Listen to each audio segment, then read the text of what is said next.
నమస్తే, welcome to hello doctor. Pregnancy టైంలో corona వస్తే ఎటువంటి జాగ్రత్తలు తీసుకోవాలి, ఈ రోజు మనకు వివరించడానికి డాక్టర్ పద్మావతి కపిల సిద్ధంగా ఉన్నారు. ఆమెతో మాట్లాడదాం. నమస్తే డాక్టర్. నమస్కారం అండి. ఇప్పుడు చాలా మందిని భయపెడుతోంది కరోనా అనేది. ప్రత్యేకంగా అది ఒకవేళ ప్రెగ్నెన్సీ ఉన్నటువంటి లేడీస్ లో వస్తే ఎటువంటి జాగ్రత్తలు తీసుకోవాలి, అసలు రాకుండా ఎటువంటి జాగ్రత్తలు తీసుకోవచ్చు? ముందు మామూలుగా సాధారణ స్త్రీలలో మనం ఎటువంటి జాగ్రత్తలు తీసుకుంటామో గర్భిణీ స్త్రీలలో కూడా అటువంటి జాగ్రత్తలే తీసుకోవాలి. మామూలుగా మనం కోవిడ్-19 బారిన పడకుండా ఎటువంటి జాగ్రత్తలు చెప్తున్నామో అందరికీ అటువంటి జాగ్రత్తలే అందరు గర్భిణీ స్త్రీలు కూడా తీసుకోవాలి. మెయిన్గా ఫస్ట్ వచ్చేసి మనం ఇది ఫ్రీక్వెంట్ హ్యాండ్ వాషింగ్ అనేది చేసుకుంటూ ఉండాలి గర్భిణీ స్త్రీలు కూడా. అంటే 20 సెకండ్స్ సేపు ఏదర్ సోప్ విత్ వాటర్ కానీ అయితే ఆల్కహాల్ బేస్డ్ శానిటైజర్తో కానీ ఫ్రీక్వెంట్గా 20 సెకండ్స్ వరకు హ్యాండ్కి ముందు పక్కల వెనక పక్క అరచేతుల్లోనూ మోచేతి వరకు కూడా చేసుకుంటూ ఉండాలి 20 సెకండ్స్ వరకు. నెక్స్ట్ ఇంకొచ్చేది మాస్క్ ప్రెగ్నెంట్ గర్భిణీ స్త్రీలు మాస్క్ ధరిస్తే కూడా చాలా మంచిది. ఎందుకంటే ఇది ఏరోజాల్ డ్రాప్లెట్ వల్ల వస్తుందని చెప్తున్నాం కాబట్టి దాని నుంచి ప్రొటెక్ట్ చేసుకోవచ్చు. ఇంకా గర్భిణీ స్త్రీలు తర్వాత ఇంట్లో వాళ్ళతో కూడా మాట్లాడేటప్పుడు అట్లీస్ట్ 1 మీటర్ డిస్టెన్స్ కనుక సేఫ్ డిస్టెన్సింగ్ మెయింటైన్ చేస్తే చాలా మటుకు ఈ వ్యాధి బారిన పడకుండా కూడా ఉండవచ్చు. తర్వాత ట్రావెల్ ఇంకొకటి, గర్భిణీ స్త్రీలు మామూలుగా ఎట్లా ఉంటారంటే ఇక్కడ అత్తగారింట్లో చూపించుకుంటూ అమ్మగారింటికి వెళ్ళి డెలివరీ చేసుకుందాం అన్న యూజువల్గా చూపించుకుంటూ అలా ఉంటారు. సో గర్భిణీ స్త్రీలు ఎక్కడైతే ఉంటారో అక్కడే డెలివరీ ప్లాన్ చేసుకుంటే కూడా చాలా మంచిది. ఎందుకంటే ఈ ట్రావెల్ వల్ల ఏమవుతుందంటే వాళ్ళు ఏ బస్ స్టేషన్కి వెళ్ళడము లేకపోతే రైల్వే స్టేషన్కి వెళ్ళడము అక్కడ క్రౌడ్ చాలా ఎక్కువగా ఉంటుంది కాబట్టి ఏరోజాల్ స్ప్రెడ్ కూడా ఎక్కువగా ఉంటుంది కాబట్టి గర్భిణీ స్త్రీలు ట్రావెల్ కూడా అవాయిడ్ చేయడం మంచిది. ఇంకొకటి వచ్చేసి ఏంటంటే కాస్త జలుబుగా దగ్గు జ్వరం ఇలాంటి సిమ్టమ్స్ ఏమైనా ఉంటే కూడా గొంతు నొప్పి ఇలాంటి సిమ్టమ్స్ కోవిడ్-19 సిమ్టమ్స్ అంటున్నారు కదా, జ్వరం దగ్గు గొంతు నొప్పి ఉండడం డయేరియా వామిటింగ్స్ లేకపోతే చాలా నీరసంగా అనిపించడం సివియర్ హెడేక్ ఇవన్నీ ఉంటే కూడా డాక్టర్ని సంప్రదించడం వెంటనే మంచిది. దాని తర్వాత ఫంక్షన్స్కి అటెండ్ అవ్వడం కానీ ఇంట్లోనే ఫంక్షన్స్ చేసుకోవడానికి కూడా గర్భిణీ స్త్రీలు అన్నది వాళ్ళు అవాయిడ్ చేసి కోవిడ్ బారి నుంచి వాళ్ళు బయటపడవచ్చు. సో ఇటువంటి జాగ్రత్తలన్నీ తీసుకుంటూ గర్భిణీ స్త్రీలు చాలా జాగ్రత్తగా, ఎందుకంటే వాళ్ళల్లో బేబీ కూడా ఉంది కాబట్టి చాలా జాగ్రత్తగా ఉంటూ ఈ జాగ్రత్తలన్నీ కూడా తీసుకుంటూ ఉండాలి వాళ్ళు. అయితే వన్స్ కోవిడ్-19 బారిన పడిన స్త్రీలలో ఎటువంటి ప్రమాదకర పరిస్థితులు వచ్చే అవకాశం ఉందంటారు? ఇప్పుడు మామూలుగా సాధారణ స్త్రీలలో మనం ప్రెగ్నెంట్ ఉమెన్లో చూసుకున్నామంటే సాధారణంగా non pregnant women. So non pregnant ఉమెన్లో సాధారణ స్త్రీలలో మనకి ఎలా ఉంటుందో అలానే ఉంటుంది గర్భిణీ స్త్రీలలో కూడా. ఈ వ్యాధి అన్నది ఎక్కువ ప్రమాదకరం కాదు అన్నది WHO ఎవిడెన్స్ ప్రకారం మనకి తెలుస్తున్నది. కాకపోతే గర్భిణీ స్త్రీలలో ప్రెగ్నెన్సీలలో మనకి ఏంటంటే కొన్ని చేంజెస్ బాడీలో వస్తూ ఉంటాయి. దాన్ని మనం ఫిజియోలాజికల్ చేంజెస్ ఇన్ ప్రెగ్నెన్సీ అని అంటూ ఉంటాం. అందులో ఏంటంటే మనకి కార్డియోవాస్కులర్ సిస్టమ్ కానీ రెస్పిరేటరీ సిస్టము ఇమ్యూనలాజికల్ సిస్టము ఇవన్నీ కూడా మార్పులు అన్నది బాడీలో సంభవిస్తూ ఉంటాయి. సో ఇమ్యూనలాజికల్ సిస్టమ్ వచ్చేసి ప్రెగ్నెన్సీలో ఎస్పెషల్లీ కొద్దిగా ఇమ్యూనో డిప్రెషన్ స్టేట్లో ఉండే అవకాశం కూడా గర్భిణీ స్త్రీలలో మనకి కనపడుతుంటుంది. అయినా కూడా సాధారణ గర్భిణీ స్త్రీలలో అంటే అన్కాంప్లికేటెడ్ ప్రెగ్నెన్సీస్ అంటూ ఉంటాం. అలాంటి వాళ్ళల్లో ఈ కోవిడ్-19 అత్యంత ప్రమాదకరం కాదు అన్నది WHO మనకి వివరించింది. అది అతి ప్రమాదకరంగా మారుతుంది అనడానికి కూడా మనకి ఎవిడెన్స్ కూడా ఏమీ లేదు. కాకపోతే ఎవరైతే హై రిస్క్ ప్రెగ్నెన్సీ అంటాం, మనం హై రిస్క్ ప్రెగ్నెన్సీ అంటే ఏదైతే ప్రెగ్నెంట్ ఉమెన్లో మనకి షుగర్ కానీ బీపీ కానీ అంటే హైపర్ టెన్షన్ అంటాము, బీపీ కానీ షుగర్ కానీ లేకపోతే కవల పిల్లలు ఉండడం కానీ లేకపోతే వాళ్ళకి ఆల్రెడీ హార్ట్ డిసీజ్ ఉండడం కానీ వాళ్ళకి ఆల్రెడీ ఊపిరితిత్తుల వ్యాధి ఉండడం కానీ ఊబకాయం ఉండడం కానీ వాళ్ళు అడ్వాన్స్డ్ మెటర్నల్ ఏజ్ అంటాం మోర్ దెన్ 35 years ఉండడం కానీ వీళ్ళందరిలో కూడా కొద్దిగా కోవిడ్ బారిన పడితే ప్రమాదకరంగా మారవచ్చు, ప్రమాదకరం అవ్వచ్చు. వీళ్ళలో తొందరగా ప్రమాదకరం అది అవ్వచ్చు. ఎందుకంటే మనం ఆల్రెడీ చెప్తున్నాం అందరినీ కూడా జాగ్రత్తగా ఉండండి. ఎందుకని చెప్తున్నాం, కోమార్బిడ్ కండిషన్స్ వాళ్ళని బయట మామూలుగా జనాలకు ఎందుకు చెప్తున్నాము, comorbid conditions like diabetes, hyper tension, heart disease, age more than 65 years వీళ్ళందరినీ జాగ్రత్తగా ఉండమని చెప్తున్నాం. అలానే ప్రెగ్నెంట్లో కూడా ఈ కోమార్బిడ్ కండిషన్స్ ఉంటే కనుక ప్రమాదకరంగా ఈ వైరస్ మారవచ్చు, తొందరగా హై రిస్క్లోకి వెళ్ళవచ్చు అనమాట. సో ఏ ప్రెగ్నెంట్ ఉమెన్ అయినా కూడా, గర్భిణీ స్త్రీ అయినా కూడా కాస్త జలుబుగా, ఈ COVID-19 సిమ్టమ్స్ ఇప్పుడు ప్రతిరోజు టీవీలో చెప్తున్నాము, పేపర్లో చూస్తున్నాము, రేడియోలో వింటున్నాం. ఇవన్నీ కూడా ఏంటంటే కాస్త జలుబుగా ఉన్న, దగ్గుగా ఉన్న, ఫీవర్, లో గ్రేడ్ ఫీవర్ ఉండొచ్చు, హై గ్రేడ్ ఫీవర్ ఉండొచ్చు, లేకపోతే వామిటింగ్స్ అవ్వచ్చు, లేకపోతే గ్యాస్ట్రో ఇంటెస్టినల్ సిమ్టమ్స్ లాగా కూడా అది ప్రెజెంట్ చేస్తుంది. ఈ మధ్య మనం చూస్తాం different symptoms. So vomitings, diarrhoea ఉండొచ్చు, అండ్ సివియర్ హెడేక్ రావచ్చు, వీళ్ళకి ఒళ్ళు నొప్పులు ఉండొచ్చు, మజిల్ ఏక్స్, బాడీ ఏక్స్, ఇవన్నీ కూడా ఏమాత్రం మనకి డౌట్ ఉన్నా కూడా, ఫ్లూ లైక్ సిమ్టమ్స్, ఇవన్నీ కూడా వెంటనే మనం డాక్టర్ అడ్వైస్ కానీ దగ్గరలో ఉన్న మీ కన్సల్టెంట్ ఎవరైతే ఉన్నారో వారిని సంప్రదించడం మంచిది. అలాగే COVID-19 బారిన పడిన సమయంలో గర్భిణీ స్త్రీలు హాస్పిటల్స్లో ఎటువంటి ఫాలోఅప్ చేసుకోవాల్సిన అవసరం ఉంటుంది డాక్టర్? యూజువల్గా మనం అయితే గర్భిణీ స్త్రీలకి ఎట్లా చెప్తాం, మామూలుగా అన్కాంప్లికేటెడ్ సాధారణ గర్భిణీ స్త్రీలకి మేము ఎట్లా చూస్తామంటే, ఓపీ కన్సల్టేషన్స్ ఎట్లా చూస్తామంటే, ఫస్ట్ 7 months వరకు మనం ఎవ్రీ మంత్ రమ్మని చెప్తాం వాళ్ళని. ఎవ్రీ మంత్ వాళ్ళు వచ్చినప్పుడు ఎటువంటి స్కాన్ చేయించాలి, వాళ్ళ బ్లడ్ టెస్ట్లు ఎట్లా blood test, urine test, sugar screening, diabetes ఉందా లేదా వాళ్ళకి, స్కాన్లో బేబీ ఎట్లా ఉంది, ఇవన్నీ కూడా మనం ఇంటర్వెల్ స్కాన్స్ ద్వారా తెలుసుకుంటూ ఉంటాం. కాకపోతే సేమ్ అదే ప్రోటోకాల్ ఇక్కడ కూడా మనం ఫాలో అవ్వాలి. ఫస్ట్ 2 months లోపల బేబీ బాగుందా లేదా, హార్ట్ బీట్ వచ్చిందా లేదా అని చెప్పి వయబిలిటీ స్కాన్ అంటాం, అది మాత్రం చేసుకోవాలి. దాని తర్వాత 12 to 14 weeks అంటే 3rd month ఎండ్ అయ్యాక ఎన్టీ స్కానింగ్ అంటాం. అందులో బేబీలో ఏదైనా అబ్నార్మాలిటీస్ ఉంటే అందులో మనం ఐడెంటిఫై చేయొచ్చు. తర్వాత ఇంకోటి 5th month మనం చేసేది టీఫా స్కానింగ్ అంటాం, అది కూడా చేయించుకోవడం మంచిది. దాని తర్వాత ఇంటర్వెల్ స్కానింగ్స్ అని మనం 28 to 30 weeks తర్వాత అంటే 7th month తర్వాత చేస్తూ ఉంటాం. కాకపోతే ఈ గర్భిణీ స్త్రీలు ఇప్పుడు కోవిడ్ అన్నది కమ్యూనిటీ ట్రాన్స్మిషన్ మనకి ఎక్కువగా ఉంది, చాలా స్ప్రెడ్ అయి ఉంది. కాబట్టి ఎంత జాగ్రత్తగా వాళ్ళు బయటికి రావు, stay home, stay safe, stay healthy, ఈ 3 నినాదాల్ని గర్భిణీ స్త్రీలు కూడా పాటించాల్సిన అవసరం ఉంటుంది. సో వీళ్ళు ఏంటంటే మనం ఇప్పుడు అందుకని కోవిడ్ బారిన పడకుండా ఉండాలి అంటే ఫస్ట్ టెలి కన్సల్టేషన్ అంటే వీడియో కన్సల్టేషన్స్ అన్నది మనం చేసుకోవాలి పేషెంట్స్ తోటి. ఈ గర్భిణీ స్త్రీలు హాస్పిటల్కి visits, number of hospital visits చాలా తగ్గిపోవాలి వీళ్ళకి. ఒకవేళ ఏదైనా స్కాన్ అవసరమైతే, లేకపోతే వాళ్ళకి ఏదైనా ప్రాబ్లం ఉంటే, ఏదైనా బ్లీడింగ్ అవ్వడం కానీ, లేకపోతే ఇట్లాంటి జ్వరం తగ్గు, ఇలాంటి ఫ్లూ లైక్ సిమ్టమ్స్ కనపడడం కానీ, ఇంకేదైనా ప్రెగ్నెన్సీ ప్రాబ్లమ్స్ వాళ్ళకి అనిపిస్తే కనుక వెంటనే ఎమర్జెన్సీ సిచ్యువేషన్లో డాక్టర్ని సంప్రదించవచ్చు. లేకపోతే టెలిమెడిసిన్ కానీ, వీడియో కన్సల్టేషన్స్ కానీ డాక్టర్ ద్వారా తీసుకోవాలి. సెకండ్ ఇంకొకటి ఏంటంటే వాళ్ళకి స్కానింగ్ ఎప్పుడెప్పుడు అవసరం ఉందో అప్పుడు డెఫినెట్గా డాక్టర్ దగ్గరికి వెళ్ళాల్సి వస్తుంది, అది తప్పదు. బ్లడ్ టెస్ట్లు చేయించుకోవాలన్నా అది. సో స్కానింగ్ చేసుకున్నప్పుడు ఏదే ప్రికాషన్స్ తీసుకోవాలి, మనతో పాటు హ్యాండ్ హైజీన్ ఒకటి మెయింటైన్ చేసుకోవాలి, మనతో పాటు హ్యాండ్ శానిటైజర్ ఒకటి తీసుకెళ్ళాలి. తర్వాత మనతో ఉండే అటెండర్ కూడా చాలా జాగ్రత్తగా దూరంగా ఉంచాలి. అక్కడ కూడా చాలా దగ్గరగా కూర్చోకుండా హాస్పిటల్లో దూరంగా at least safe distancing 6 feet distance అనేది మెయింటైన్ చేయమంటున్నారు. కాబట్టి ఏ సర్ఫేసెస్ కూడా టచ్ చేయకూడదు, ఎందుకంటే కాంటాక్ట్ వల్ల కూడా వస్తుంది అంటున్నారు. కాబట్టి ఏ సర్ఫేసెస్ కూడా టచ్ చేయకుండా ఫ్రీక్వెంట్ హ్యాండ్ వాషింగ్ చేసుకుంటూ, హ్యాండ్ శానిటైజ్ చేసుకుంటూ జాగ్రత్తగా పరీక్షలన్నీ చేసుకుని ఇంటికి చేరాలి. దాని తర్వాత ప్రెగ్నెంట్ ఉమెన్ ఏంటంటే ఇవన్నీ అయ్యాక వాళ్ళకి ఇంకా మామూలుగా మనం తీసుకునే ఆహారం, పోషకాహారాలు, న్యూట్రిషన్ అనేది చాలా ఇంపార్టెంట్. ఎడిక్వేట్ న్యూట్రిషన్ కానీ, ఎడిక్వేట్ స్లీప్, మంచి నిద్ర ఉండాలి వాళ్ళకి. స్ట్రెస్ అండ్ యాంగ్జైటీ అస్సలు ఫీల్ అవ్వకూడదు. దాని తర్వాత ఏంటంటే బాగా వాటర్ తీసుకోవాలి. వాటర్ కానీ అదేంటి ఫ్లూయిడ్స్ కూడా ఎక్కువ తీసుకోండి, అట్లీస్ట్ 3 liters ఆఫ్ ఫ్లూయిడ్స్ కూడా తీసుకుంటే చాలా మంచిది. అలానే మన రొటీన్గా చెప్పేటప్పుడు ఐరన్, కాల్షియం టాబ్లెట్స్, ఇప్పుడు కోవిడ్ ఉందని కొంచెం vitamin C, zinc, multivitamin tablets కూడా వాళ్ళు వాడితే చాలా మంచిది. అలాగే ఒకవేళ నెలలు నిండిన తర్వాత అంటే డెలివరీ దగ్గర పడుతున్న టైంలో కోవిడ్ బారిన పడినట్టయితే పుట్టే బిడ్డకు కూడా వచ్చే అవకాశం ఉందంటారా? ఇది కూడా ఎవిడెన్స్ ప్రకారము అంటే మనకి మామూలుగా చూస్తే కొన్ని ఇన్ఫెక్షన్స్ ఏదైతే ప్రెగ్నెన్సీలో ఉన్నాయో వర్టికల్లీ ట్రాన్స్మిట్ అవుతాయి, అంటే మాయ ద్వారా మదర్ నుంచి బేబీకి, ఫీటస్కి వచ్చే అవకాశం ఉంది.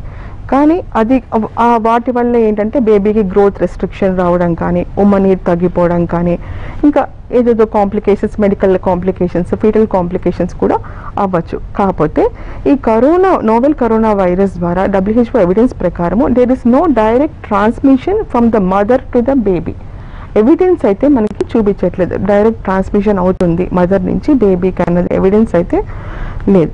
కాకపోతే గర్భాశయంలో ఎందుకు చెప్తున్నాం ఏదంటే, గర్భాశయంలో బేబీ శిశువు చుట్టూ ఉన్న ఆమ్నియాటిక్ ఫ్లూయిడ్ అంట, ఉమ్మ నీరులో కూడా మనం ఈ వైరస్ లేదు, ఎవిడెన్స్ ప్రకారం ఈ వైరస్ కనుగొనలేదు వాళ్ళు.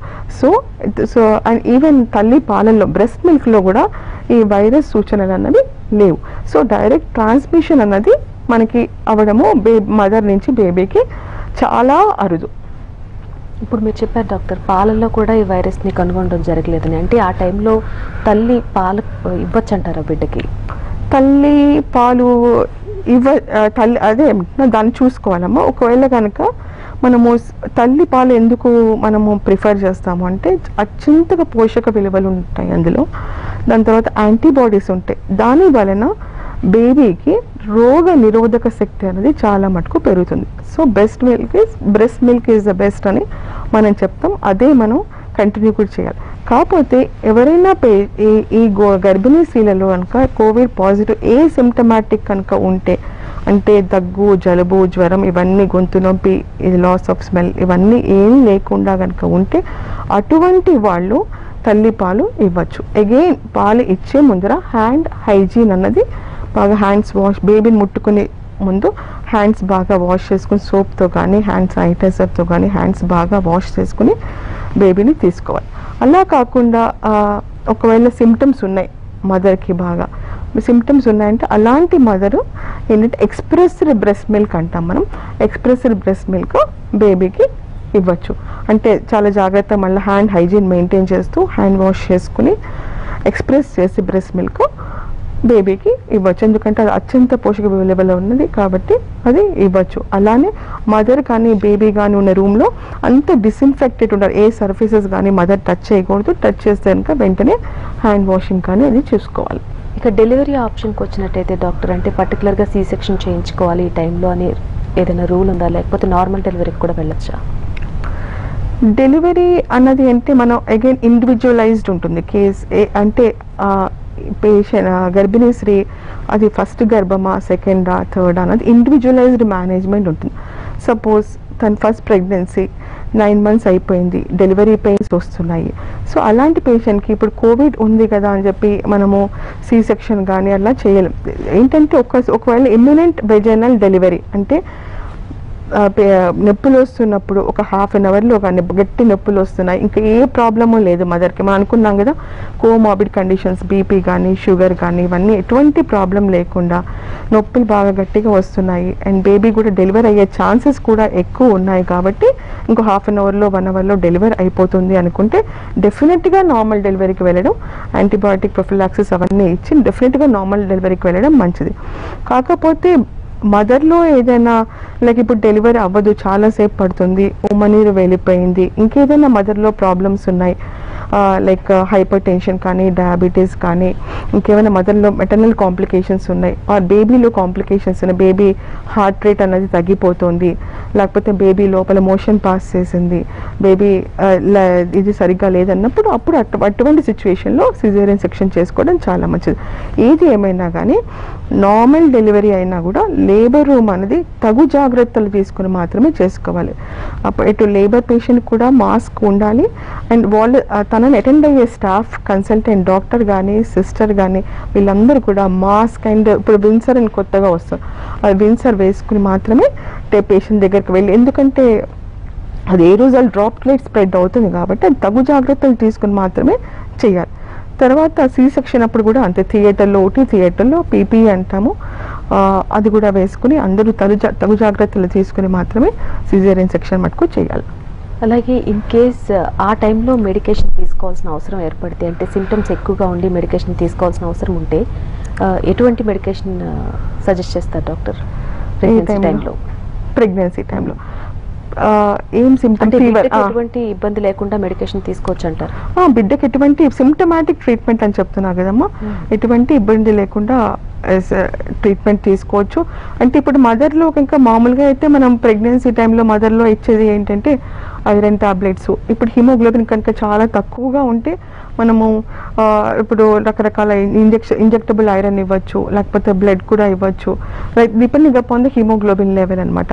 Iron tablets 2 times a day వేసుకోమని చెప్పచ్చు. తర్వాత న్యూట్రిషియస్ ఫుడ్ తీసుకోమని చెప్పచ్చు. తర్వాత calcium, vitamin D, vitamin C, తర్వాత మల్టీవైటమిన్, జింక్ అలాంటి టాబ్లెట్స్ కూడా తీసుకోవచ్చు. దాంతోపాటు protein rich food like egg white, twice a day milk, తర్వాత అవన్నీ కూడా తీసుకుని మెయింటైన్ చేసుకోవచ్చు. తర్వాత ఏమైనా ఫీవర్ అట్లాంటి సిమ్టమ్స్ కనుక ఉంటే తను మామూలుగా పారాసిటమాల్ అలాంటి టాబ్లెట్స్ అవన్నీ కూడా వేసుకోవచ్చు, 500 mg అలాంటివి వేసుకోవచ్చు. కాకపోతే ఏ సిమ్టమ్స్ ఉన్న మైల్డ్ సిమ్టమ్స్ ఉన్నప్పుడే డాక్టర్ని కన్సల్ట్ చేయడం చాలా మంచిది. ఎందుకంటే ఎప్పుడు అగ్రెసివ్ అవుతుందన్నది చెప్పలేం. అది అందుకని చెప్పి మైల్డ్ సిమ్టమ్స్ ఉన్నప్పుడే డాక్టర్ని కన్సల్ట్ చేసి తగు జాగ్రత్తలు చేసుకుని మెడికేషన్ వాడడం మంచిది. ఒక కాల్ ఉన్న డాక్టర్ మాట్లాడదాం. సతీష్ గారు రాజమండ్రి నుంచి కాల్ చేస్తున్నారు. నమస్తే సతీష్ గారు. నమస్తే మేడం. డాక్టర్ గారు ఉన్నారు, మాట్లాడండి. నమస్తే డాక్టర్ గారు అండి. నమస్తే అండి. మా మిస్సెస్ కి మొన్న లాస్ట్ మంత్ 29th సింటమ్స్ వస్తే కోవిడ్ టెస్ట్ పాజిటివ్ వచ్చిందండి. ఒక 5 days ట్రీట్మెంట్ తీసుకుంటే ఓకే అయిపోయిందండి. ఈ ఫస్ట్ తారీఖు నుంచి ఇంకేమైనా ఇబ్బంది ఏమైనా ఉంటుంది మేడం? మనం తర్వాత ఫ్యూచర్ లో ఏమైనా ఇబ్బంది ఉంటుందా అని కనుక్కుందాం. ఇంకా ఏమైనా ఇబ్బందులు ఉంటాయంటారా? ఫ్యూచర్ లో ఏమైనా ఇబ్బంది ఉంటుంది. ఫస్ట్ కి 8 months స్టార్ట్ అయింది మేడం.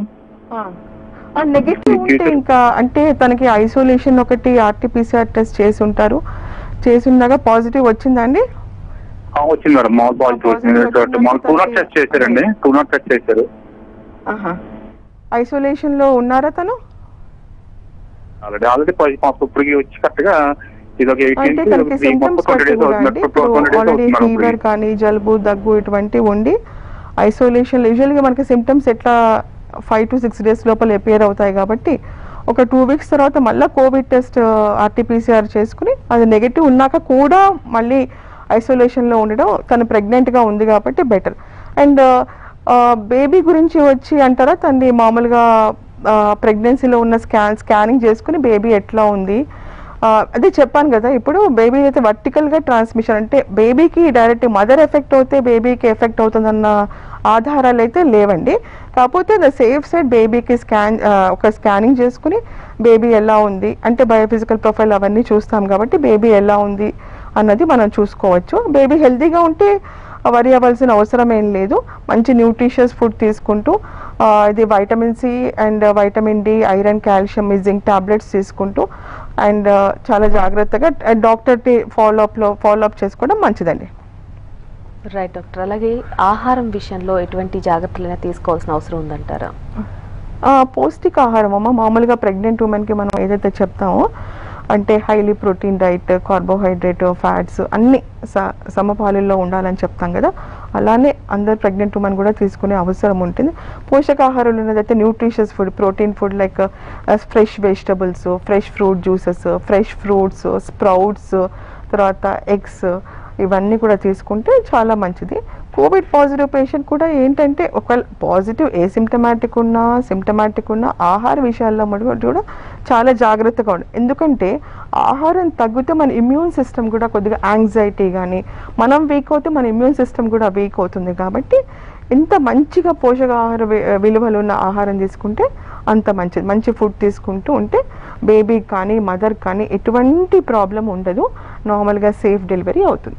ఇప్పుడు కాలర్ చెప్పినట్టుగా కొంతమందిలో 5 రోజుల్లోనే నెగిటివ్ రిపోర్ట్ వస్తూ ఉండడం చూసాం. అలా కొంతమందికి క్రిటికల్ అయిన సందర్భాలు కూడా ఉంటూ ఉన్నాయి.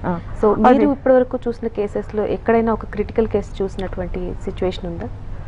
అంటే అగైన్ నేను చెప్తున్నా కదా, అది మామూలుగా నార్మల్గా ఉన్నారు, ప్రెగ్నెంట్ ఉమెన్ నార్మల్గా ఉన్నారు, వాడికి ఎటువంటి ప్రాబ్లమ్స్ లేదు. అంటే వెయిట్, హైట్ అవన్నీ కూడా బాగానే ఉన్నాయి, తను మానిటర్ చేసుకుంటున్నారు. బ్లడ్లో కూడా ఎటువంటి కాంప్లికేషన్స్ లేవు, అంటే రక్తహీనత కానీ షుగర్ కానీ ఎటు లేవు. సో అట్లా అన్కాంప్లికేటెడ్ గర్భిణీ స్త్రీలలో ఎటువంటి ప్రాబ్లం కూడా రాదమ్మా. అంత వచ్చిన దాఖలాలు కూడా లేవు, ఎవిడెన్స్ కూడా అంత కనపడట్లేదు మనకి.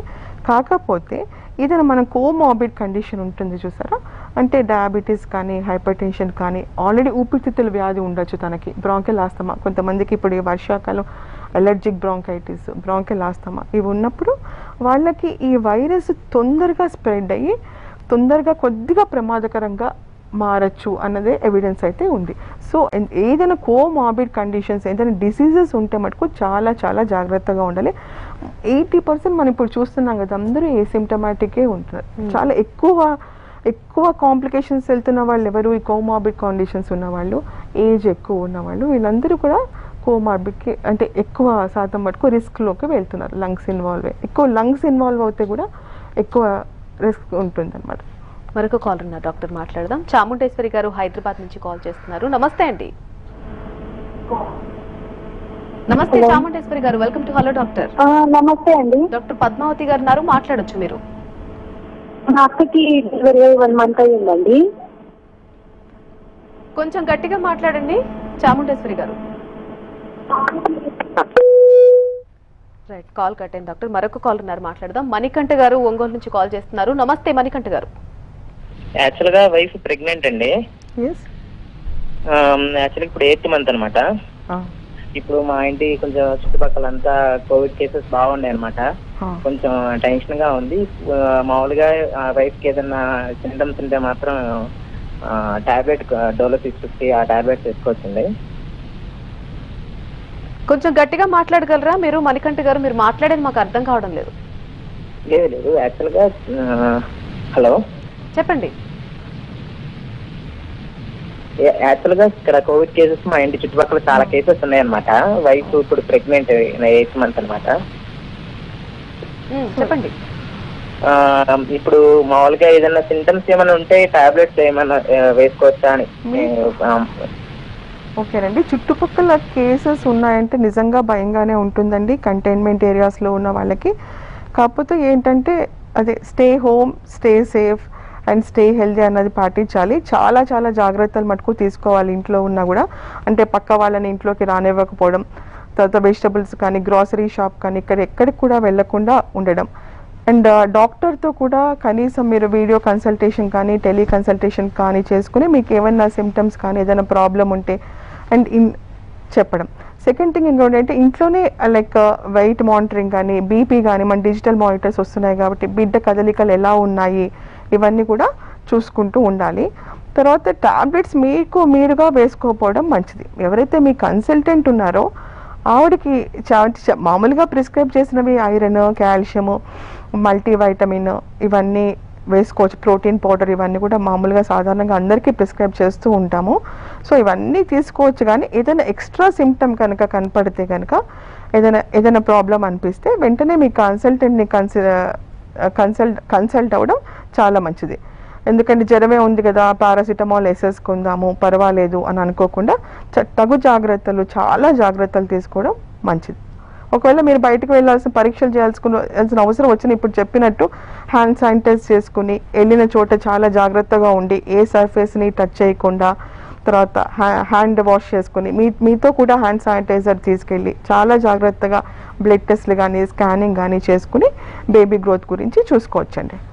మరొక కాలర్తో మాట్లాడదాం డాక్టర్. మౌనిక గారు సత్తుపల్లి నుంచి. నమస్తే మౌనిక గారు.